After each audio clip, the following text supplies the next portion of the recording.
Ciao everyone! So as you can see, we're here in town at ayan, carry ko naman ang baby wangwan natin. Bukas nga ay mailuluto kaming tamis dish naman kaya ito at nagpapili ang daddy Lin ng mga ingredients kaya ako ay lumabas na. At dahil tayo lang din naman at may bitbit pa tayong bata, ayan, wala na akong video sa market at ito na yung nakauwi na tayo. Why kasi you bite mommy? Yan, napagalitan bigla akong sumigaw ng malakas kasi kinagat niya yung aking nipple. Niya pang bitaw. Ala. Oh, ganyan siya pag galit. Yan. Galit yan. Aray. Ikaw naman kasi. Nagdedede kasi siya. Tapos enough na. Sorry na po. Enough na. Nagulat siya. Umiyak. Sorry na. No biting kasi baby ko. Katatapos lang umiyak ng bata. Nagulat siya sa sigaw ko kasi nangagat ba naman siya. Nangagat ng nipple ng bata. Nangagat ng nipple ng bata. Batuta na to. Ba. Kiss mommy.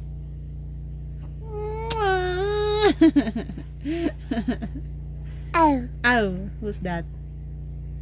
Sinisipon na naman ang baby wangbun natin. Ay, apa. Sipon. At ito naman yung kinaumagahan. Nagluto na ako. Nagprepare na ako ng mga yung mga iluluto ko. So, ito na nga fresh cabbage salad yung aking gagawin at inadobo ko yung fresh meat yung kanina at ito yung outcome niya. At nagluto nga din pala ako ng lugaw dyan, Vietnamese dish.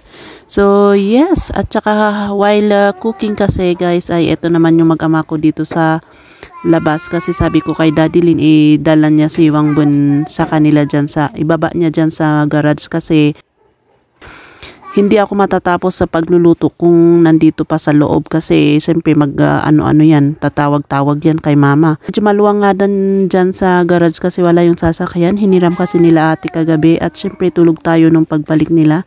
So doon sa parkingan nila pinark yung sasakyan at sakto nga din kasi may gagawin dito si Daddy Lin dito sa may dito sa may roof, sa roofing para hindi direct yung sun doon sa sasakyan. At di ba ang baby wangbun natin, di ba ang kung saan na lang siya nakaupo, At marunong nga din pala si baby wangbun mag scooter diyan, pero alam yung dalawang hakbang lang siya para ma-move yung itong scooter. Ayan. Binigay nga lang din pala itong scooter sa mga kids ko. Salamat sa mabait naming kapitbahay, di ba? Kasi nagpapabili yung mga kids ko, kaya lang kasi iniisip ko, wala naman kayong pag-scooteran dyan, lalo kung nandyan yung sasakyan, wala kayong space dyan. At after 4 hours, finally, tapos na din, naluto na din itong pagkain natin. So, ayan na nga, nag-prepare na ako at tinawag ko na din sila. So yeah, let's eat na. Ayan, tapos nga din pala yung mga bata at kami nga lang din pala ni Daddy at si Wangbun ang kumakain dyan sa table. So let's eat. Ayan, pangalawang bowl nga din pala ni baby Wangbun dyan, yung kinakain niya dyan. At ito yung ating unang bowl. Ayan, nakadalawa nga din pala ako dahil sa sarap ng lugaw na ito. So, yes.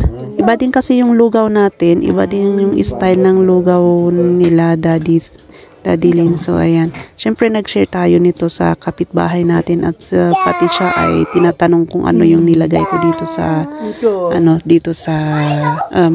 lugaw. Siyempre, yung mga seasoning na nilagay ko dito is galing sa Vietnam. So talagang iba yung taste niya. So let's eat guys. At gustong-gusto ko nga din pala itong salad, itong cabbage salad na ito. Simple celebration nga din pala namin ito ng aming 11th anniversary. So yes guys, let's eat. How do you call this? How do you call this? Food? Goiga. What? Goiga. Goiga? Goiga salad. Chicken salad. Goiga. Goiga. Cháo gà, ăn kèm gỏi gà. Chicken roasted with Chicken salad. I want to see the moped. I love that. I don't like this bed. Gabi pa lang ng Sabado ay nagtatanong na yung mga bata kung lalabas daw kami kinabukasan. Sinagot naman ni Daddy, sabi niya, bakit? Anong plano nyo ba bukas? Sabi naman ng mga bata, gusto namin maglakad-lakad sa Session Road. So ayan, pumayag naman din ang Daddy at po sabi niya, sige, labas tayo bukas. So ayan na nga, lumabas naman kami kaso hindi naman pala close ang Session Road. Kaya ayan, dumiretso tayo dito sa SM. At dito tayo sa roof deck again. Syempre, as usual, dito lang naman ang parang mini playground ng SM Baguio at dito ang tambayan ng mga tao, di ba? At ayan ang baby wangban natin, nag-e-enjoy dito sa taas. Ayan, di ba? May mga chicha, mga bata. Ayan. Ngayon hindi kami nakabili ng turon.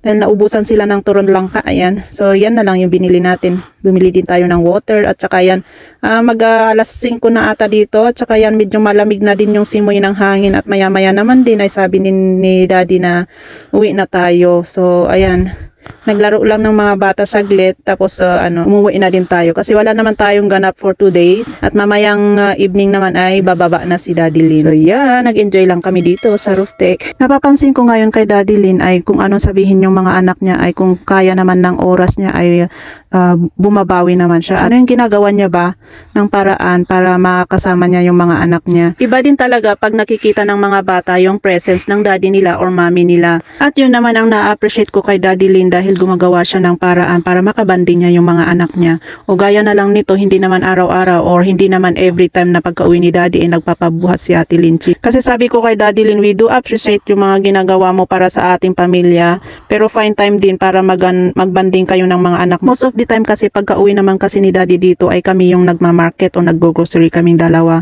So itong dalawang dalaga ko ay nauiwan dito sa bahay. So parang kami lang din ni Daddy at kasi bunso yung parang nagde-date. So sabi ko, find time para sa mga girls mo kasi iba talaga din pag kasama ka or nakakadate ka kasi iba yung meron silang kwento at meron silang experience pa ganyan. Kaya pag minsan talaga nilalabas ko yung mga girls ko, yung mga anak ko kasi nga mula nung nandyan na si Baby Wangbun, parang nawala na yung mga time ko sa kanila. Limited na kasi most of the time yung time ko ay na kay Wangbun. Pero syempre ngayon na medyo malaki na ang Baby Wangbun natin ay gusto ko din naman bigyan ng time yung mga atin niya kasi syempre kailangan din nila yan. Bata pa yung mga ito so kailangan din nila ng banding ng mga parents. So yes, that's what I'm doing now kasi medyo malaki naman na ang Baby Wangbun unlike before na talagang newborn, so talagang attention is na kay Baby Wangbun. Binabalance na natin ang oras natin sa mga dalaga natin, char. Sige, hanggang lamang dito. Salamat sa panonood.